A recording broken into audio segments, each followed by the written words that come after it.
السلام عليكم ورحمة الله وبركاته. اللهم صل وسلم وبارك على سيدنا محمد. انا ما كنتش هصور النهارده يا جماعه. انا كنت عامله لكم روتين امبارح من عند الطيور، وكانت الطيور كويسه وزي الفل، وانا عامله فيديو بكده امبارح. بس درجه الحراره امبارح كانت مرتفعه جدا. والله انا طيوري دي كنت حابساها امبارح ما كان فيها اي حاجه خالص، بس قدر الله ما شاء فعل.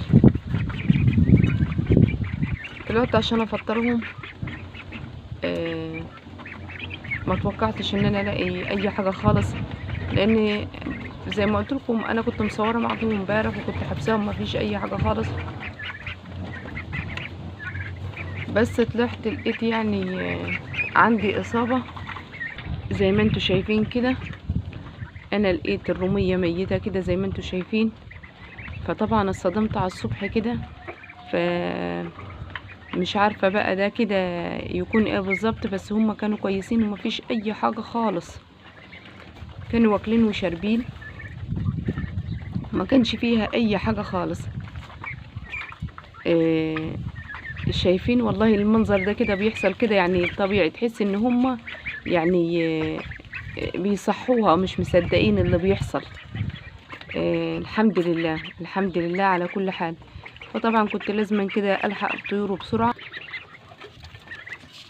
هم طبعا عطشانين لان انا بحبسهم ما بحط لهمش ميه ولا اكل، عشان انتوا عارفين البط الوزوز ده كده بيبهدل مكانه جدا، وعشان ما يعملش دود تحتيه ويعفن وكده.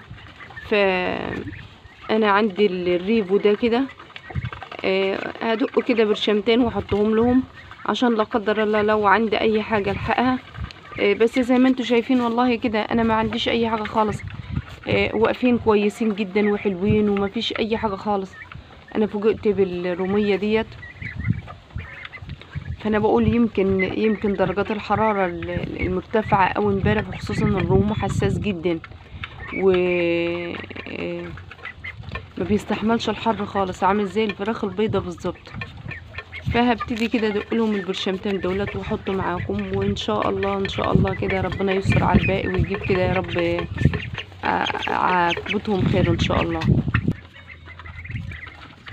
وكده انا دقيت البرشمتين هم زي ما انتوا شايفين، وهبتدي كده احط لهم الميه عليهم عشان يشربوا.